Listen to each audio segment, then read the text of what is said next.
un aniversario, es una efeméride, profe, de algo no tan grato, ¿no? No grato. No grato, no grato. No, nada grato. ¿No? Nada grato, nada grato. A mí me asombra el paso del tiempo, porque hablamos de los eventos del 19 y 20 de diciembre del 2001. Ya pasaron 24 años y uno en su memoria los tiene como algo más reciente, ¿no? Es decir, quedaron impresos en la memoria. El 19 la situación venía muy complicada, recordemos el corralito, después recordemos que la CGT, una vez que se produjo el cambio de autoridades de las cámaras del Congreso, donde el peronismo, rompiendo una tradición republicana, pone a Eduardo Camaño como presidente de la Cámara de Diputados y a Ramón Puerta como presidente provisional del Senado, recordando que no estaba el vicepresidente de la República.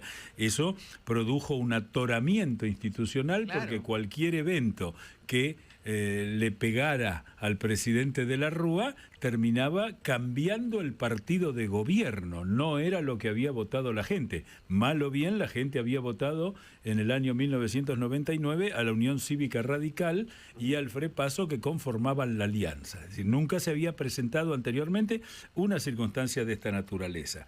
Después la CGT convoca a una huelga general que termina con varios incidentes el día 13 y ya eran comunes las reuniones de personas golpeando las puertas de los bancos, chorros, chorros, chorros, devuelvan los ahorros, era el grito, y empezó a circular una frase que tenía que ver con que no era simplemente un cambio de partido político, sino que había una crisis mucho más profunda, que era el que se vayan todos, ¿no?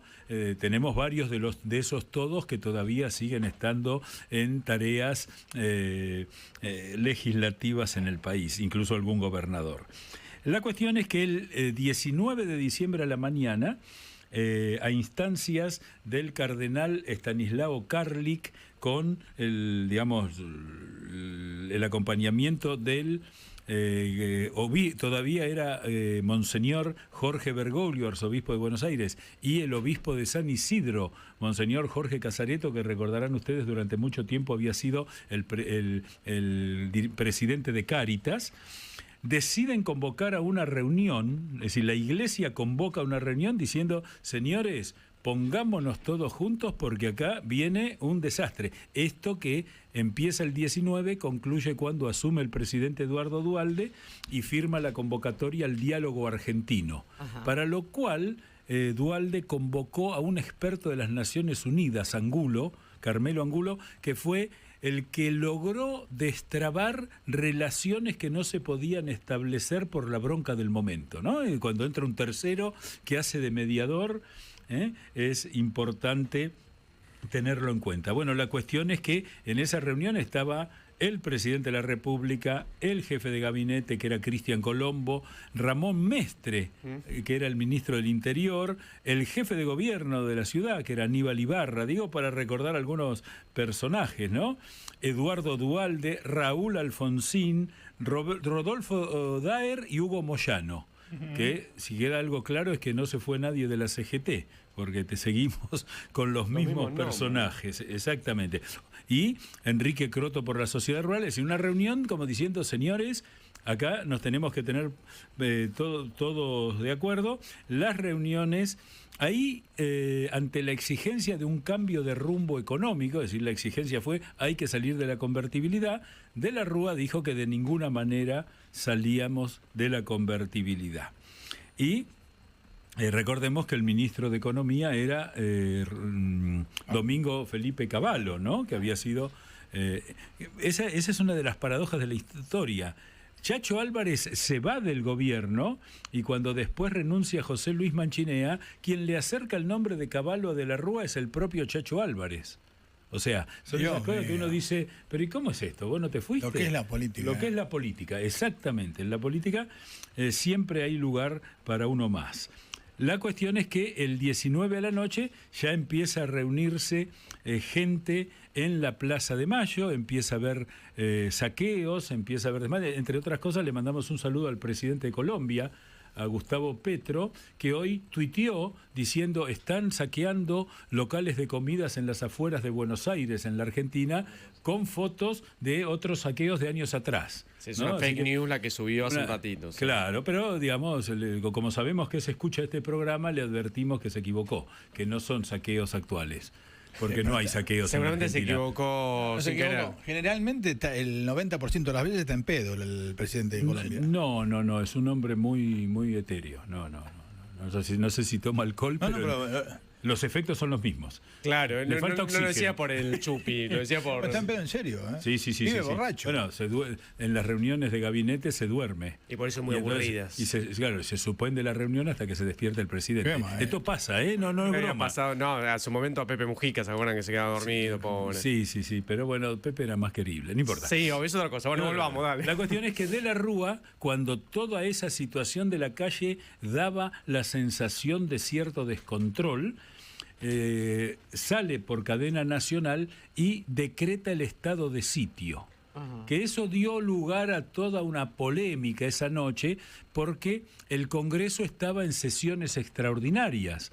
Y la Constitución dice que el Congreso es el que debe declarar el estado de sitio, pero en sesiones extraordinarias el Congreso no puede hacer por sí, solo puede tratar lo que el presidente le manda. Es decir, se empezó a discutir en ese caos si era constitucional o no que el presidente dictara el estado de sitio. Pero ya de la Rúa estaba para el cachetazo. De la Rúa estaba complicado, pero, digamos, también es cierto que él convoca, después vamos a ver, se ordena el despliegue por primera vez desde el 83 del regimiento de granaderos a caballo en determinados lugares, la Casa de Gobierno, la Residencia de Olivos, para tratar de controlar la situación, y la Policía Federal salió a las calles y todo siguió, digamos, esa noche no se produjo, seguimos mañana. El tema fue... la gente no se fue a su casa. No se fue a su casa, y cuando termina el discurso de la Rúa, nace un nuevo fenómeno político que llega hasta estos días, que es que cientos de miles de personas salieron a la calle y a los balcones y a las ventanas a cacerolear. Ahí nace el cacerolazo, 19 de diciembre, cerca de la medianoche, donde toda la ciudad, en Buenos Aires y en todo el país, atronaba con la gente golpeando con una cuchara las cacerolas, ¿no? Un fenómeno novedoso allí. Se empieza a congregar gente en la Plaza de Mayo y a la medianoche renuncia Domingo Felipe Cavallo, y la renuncia está el protocolo firmado a las 3 de la mañana. Es decir, el presidente de la República estaba a las 3 de la mañana aceptando la renuncia en la Casa Rosada de Domingo Felipe Cavallo. Empieza a haber una serie de consultas, y al día siguiente, ya con episodios de violencia, la policía montada, que no se veía desde el 83, la policía a caballo corriendo a la gente, se producen varias muertes en Buenos Aires, en medio de lo que parecía ser una sublevación popular, y ahí se produce un episodio con una jueza, porque María Romilda Servini de Cubría va a la Plaza de Mayo y la corre la policía. No se dieron cuenta que era ella, para tratar de frenar. Bueno, eso fue muy crítico, y el presidente hace un discurso por televisión, que en la segunda parte vamos a comentarlo, porque es un discurso donde se tomó de alguna manera conciencia que el presidente no se daba cuenta de la gravedad de la situación, ¿no? Claro, vamos a hablar de eso, y bueno, quiero decir, digamos, la circunstancia, en el inicio de ese diciembre, nadie pensó que el 20 de diciembre iba a pasar lo que pasó. Sí, es verdad. Digo, a veces la dinámica de la historia es absolutamente incontrolable, por eso la tarea del político es atender el presente, no el futuro, porque el futuro hace de las suyas. Sí, señor. Después en la segunda Después la seguimos. charla. Gracias, profe.